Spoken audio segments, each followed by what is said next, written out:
आज के दौर में आप जानते हो कि राजनीति के क्या हाल है। बिना इसके कोई चुनाव लड़ नहीं पाता और ना कोई पार्टी की हैसियत और हिम्मत है कि ऐसे उम्मीदवार को खड़ा कर दें। अगर खड़ा किया है लोकदल ने, वो आपके विश्वास पे किया है। तीसरी बार बहुमत में जब सरकार आएगी, लौट के आएगी, आप विश्वास कर सकते हो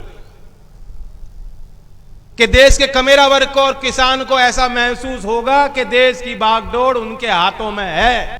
क्यों मैं बात कह रहा हूं? मैं इसलिए ये बात कह रहा हूं, गौर करना इस बात पर। इस देश में महान जो नायक बाबा साहब भीमराव अंबेडकर की जयंती कल मनाई गई। सब समाज उनको मानते हैं।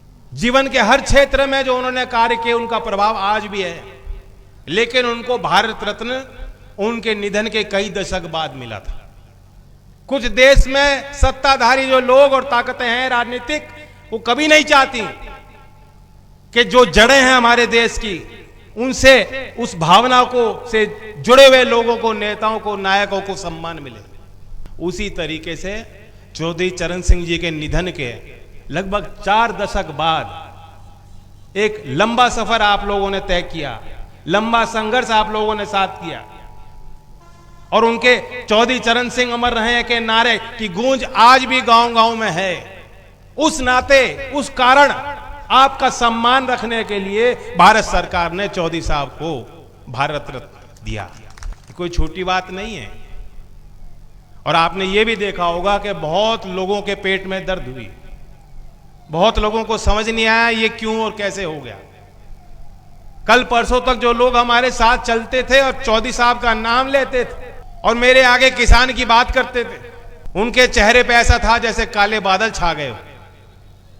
आप उनके सोशल मीडिया पे जाके देखना नौजवानों, उन्होंने स्वागत भी नहीं कर पाए, एक ट्वीट या एक पोस्ट नहीं डाल पाए कि देश के कमेरे और किसान वर्ग के साथ आज न्याय हुआ है कि चौधरी चरण सिंह जी को भारत रत्न मिला। नहीं कह पाए, क्योंकि जब तक उनका स्वार्थ था तब तक उनके दिल में चौधरी चरण सिंह जी थे।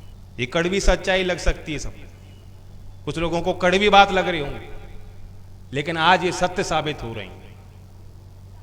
और मीरापुर गए थे हमारे जो लोग हैं, मैं क्या कहूं उनके बारे में। हम लोग कल परसों तक साथ थे। उनके लिए व्यक्तिगत तो मैंने कोई बात अब तक की नहीं थी, लेकिन जब वो कह रहे हैं तो मुझे भी करनी पड़ेगी। तो इंडिया है और एनडीए है, दो में ही मुख्य मुकाबला। और इंडिया में जो 2 बड़े नायक और नेता हैं यूपी में, एक वो है जो कहते हैं खटखट झटपट मैं गरीबी खत्म कर दूंगा, ऑलमोस्ट पीएम, और एक है ऑलमोस्ट सीएम, ऑलवेज सीएम। हैं विपक्ष में, लेकिन हाव भाव उनके विपक्ष जैसे नहीं। उनके इर्द गिर्द जो लोग रहते हैं वो महसूस ही नहीं होने देते कि आप चुनाव हार चुके हो। विपक्ष की भूमिका में एक भी दिन आपको वो दिखाई नहीं देंगे। जब तक लोकदल विपक्ष में था, जैसे भी थे, कमजोर थे हम लोग सड़क पर रहते थे, लाठियां भी खाई भर करने। अब 18-19 साल बाद यूपी की सरकार में पार्टी का कोई प्रतिनिधि है। पुरकाजी से विधायक अनिल कुमार को कैबिनेट मंत्री बनाया गया, उन्होंने शपथ ली आपके आशीर्वाद से। लेकिन सत्ता आती जाती रहती है। लोकदल का कार्यकर्ता आज भी बेहद ईमानदार और मेहनती है।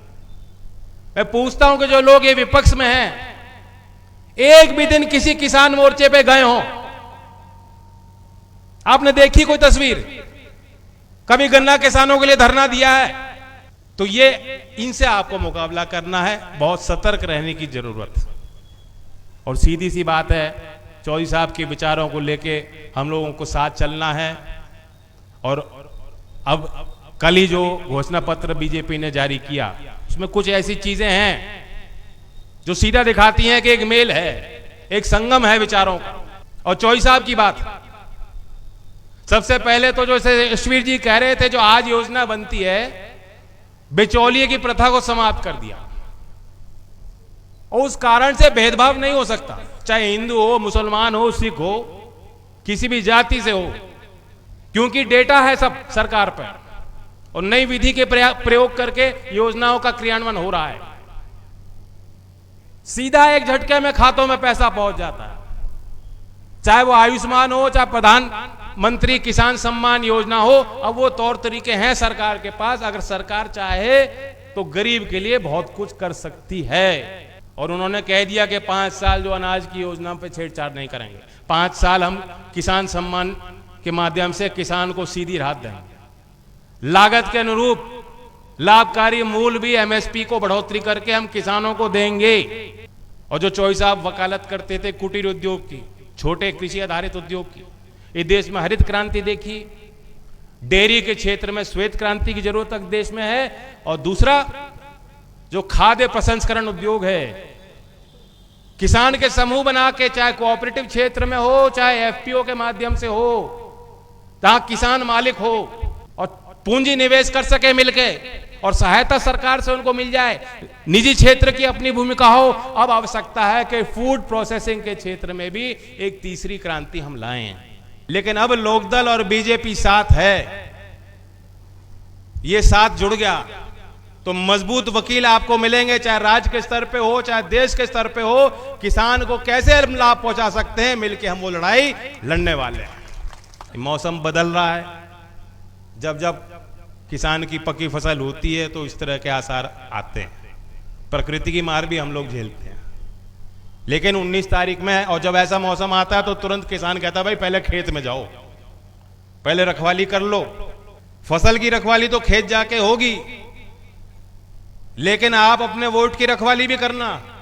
और 19 तारीख में अगर आप चूक गए और खेत में नहीं चले गए और बूथ में नहीं गए तो सारे मामले में पानी फिर जाएगा, ओले पड़ जाएंगे। 5 साल बाद मौका मिला है।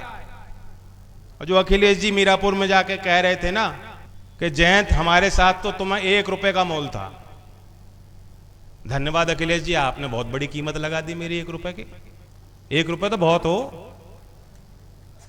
तो मेरी बात का कितना वजन है कांठ वालों, इसका जवाब भी आपको 19 में देना है। मैं पलटा हूं कि हम लोग पटकनी मार रहे हैं किसान विरोधियों की, उनको पटकनी देनी है। तो ईमानदारी के साथ जो लोकदल का पुराना वोट है और जो नौजवान है, यहां कमल के फूल पे बटन दबा के मुझे ताकत दीजिएगा। और चौधरी चरण सिंह के विचारों को, चौधरी अजीत सिंह जी के अधूरे काम जो हमें पूरा करने हैं, उस अभियान में हमें ताकत दीजिए। धन्यवाद। जय हिंद, जय भारत। जयंत चौधरी। आज के अध्यक्ष भारतीय जनता पार्टी के जिलाध्यक्ष आदरणीय आकाश पाल जी आए अपने विचार के सभा को। आज की इस चुनावी रैली में